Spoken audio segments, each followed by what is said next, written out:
Welcome back to AI.Code.Cast listeners. Ready for another deep dive with me? Absolutely. Always excited to tackle some cool coding challenges. Today, it's all about subarray sums. Specifically, Subarray Sums Divisible by K. Classic problem. Pops up in interviews all the time. It's a good one. Really tests how you think about algorithms.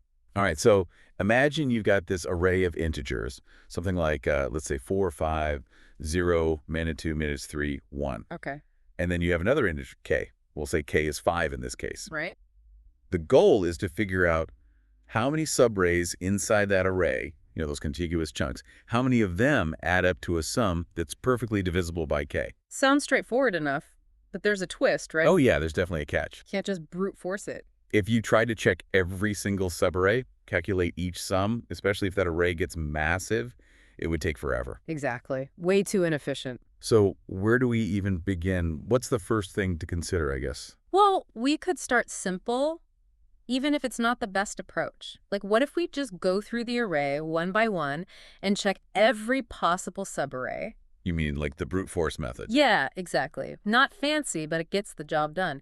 We could have two loops, one nested inside the other. Right. Outer loop picks the starting point of our subarray. And the inner loop would go through all the possible ending points. Exactly. So we calculate the sum for each of those subarrays. Then see if it divides evenly by k. Right.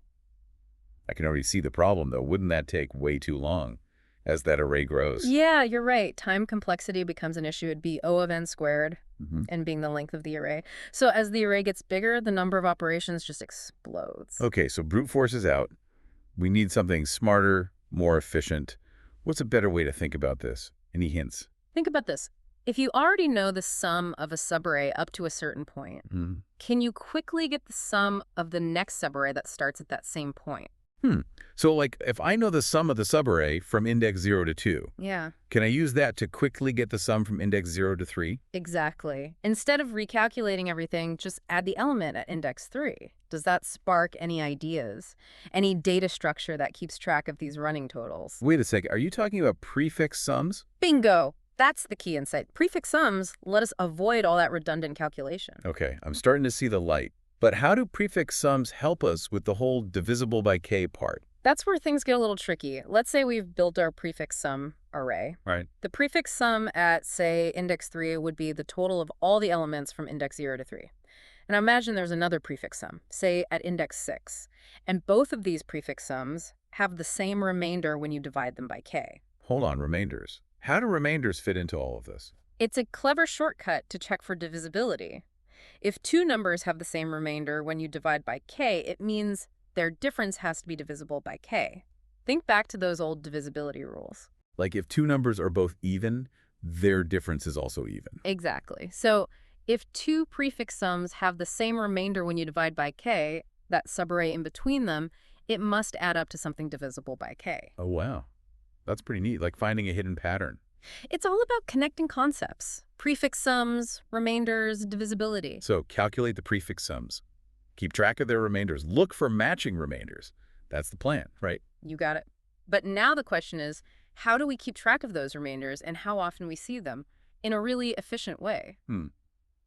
We need something to store each remainder and count how many times it pops up. What could do that? What about a structure that lets us quickly store and retrieve pairs of data? You know, a key and its associated value. In this case, the remainder would be the key and the count would be the value. You're hinting at a hash map. You're on a roll today. All right. So far, so good. Prefix sums for efficiency, hash map to store our remainders and their counts. And if two prefix sums have the same remainder, we've found a divisible subarray. That's the heart of the solution. We've taken something that could have been really messy and broken it down into these logical steps. This is making a lot of sense. But before we get into the nitty-gritty of the algorithm itself, maybe a good time for a little break. Sounds good to me. We'll come back and really dig into how to implement this and maybe explore some interesting variations and optimizations. Can't wait. We'll be right back after this. So let's actually walk through an example. Let's take that array we were talking about. The 4, 5, 0, 2, -3, 1. Yep, that one. And remember, k is 5. Got it. First up, we've got to calculate those prefix sums. Right. The first prefix sum, well, it's just the first element itself, just 4. Easy enough. Second one would be 4 plus 5, so that's 9. And you keep going like that. Okay, so we'd end up with 49975. That would be our prefix sum array. You got it. Yeah. Now the remainders. Right. Take each of those prefix sums, divide them by k, which is 5, remember? It's left over. Exactly. Yeah. So 4 divided by 5, remainders 4. 9 divided by 5, remainders 4 again. Ah, I see where this is going. You keep doing that for each one. So our remainder array would be 444240. A lot of 4s in there. Interesting, right. Now, imagine you're at index 3 in our prefix sum array. So the value is 7. Right, and when you divide that by 5, you get... A remainder of 2. You got it. Now, you check your hash map. Let's say we've already seen that remainder of 2 before, maybe back at index 1, which means the subarray between index 2 and index 3, that must have a sum divisible by 5. Because they have the same remainder. Exactly. We don't even need to calculate the actual sum. That matching remainder tells us enough. This is really clever. I get it now. Mm. But there's one thing I'm still a little fuzzy on. What about the empty subarray? Yeah, good point. You always gotta watch for edge cases. It has a sum of 0, right? Which would technically be divisible by anything. True. So how do we handle that? How do we count that empty subarray? We gotta be sneaky. When we initialize our hash map, right at the beginning, we put in a special entry, remainder of 0 with a count of 1. Oh, so we're basically saying we've already seen one subarray with a remainder of 0, even though we haven't even looked at the array itself yet. Precisely. That way we don't miss it. Clever. Okay, so we've got our prefix sums, we've got the remainders, and our hash map is all set up. Now what? How do we actually build the algorithm? All right. So you gotta loop through that original array. Okay. Calculate prefix sums and remainders as you go. Step by step. And update that hash map. So, let me try. We start with a count of 0 for the total number of subarrays. Good. We have our hash map, like you said, starting with that 0 remainder and a count of 1. Okay. And then for every element in our array, we calculate the prefix sum, calculate the remainder, check if that remainder is already in our hash map. Be going. If it is, we add its count to our running total of subarrays, and then update the count for that remainder in the hash map. And at the very end, we return our total count. Did I get it? You nailed it. That's the core logic. Nice. But now I'm wondering, that hash map, it's doing a lot of work. Is there any way we could make it even more efficient? Well, remember, we said the hash map could hold up to k entries, right? Yeah, because there are k possible remainders. Right. So what if we used an array instead? An array to replace the hash map. Think about it. Wouldn't we need to know the value of k ahead of time for that? And what if k is huge?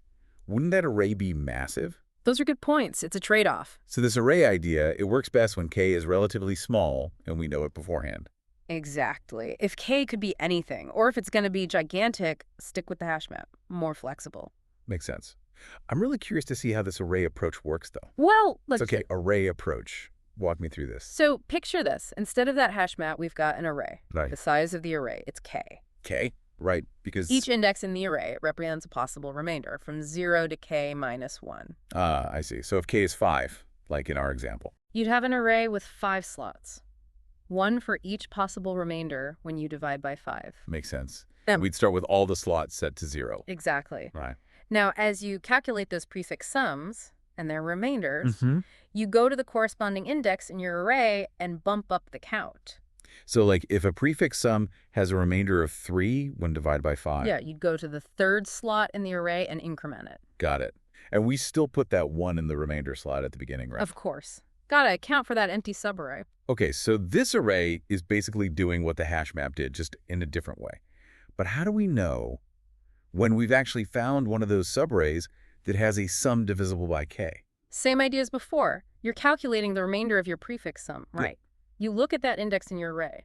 If the count there is greater than 0, bingo. Because it means we've seen that remainder before. Exactly. You've got a match. Yeah. And that subarray between those 2 points, divisible by k. It all comes together. Man, this has been a wild ride. We started with brute force, then prefix sums, and a hash map. Now an array for even more optimization. It's amazing how much we can improve a solution just by thinking about it differently. It really shows the power of understanding those fundamental algorithms and picking the right tools for the job. Couldn't have said it better myself. Any parting words of wisdom for our listeners out there? Yeah, don't just listen to us talk about this stuff. Actually go and try it out yourself. Implement it, play with different inputs, see what happens. That's how you really learn. Absolutely. Well, on that note, this has been another episode of AI.Code.Cast. Thanks for joining us. Hope you learned something new about subarray sums divisible by k. And until next time, keep those coding brains sharp.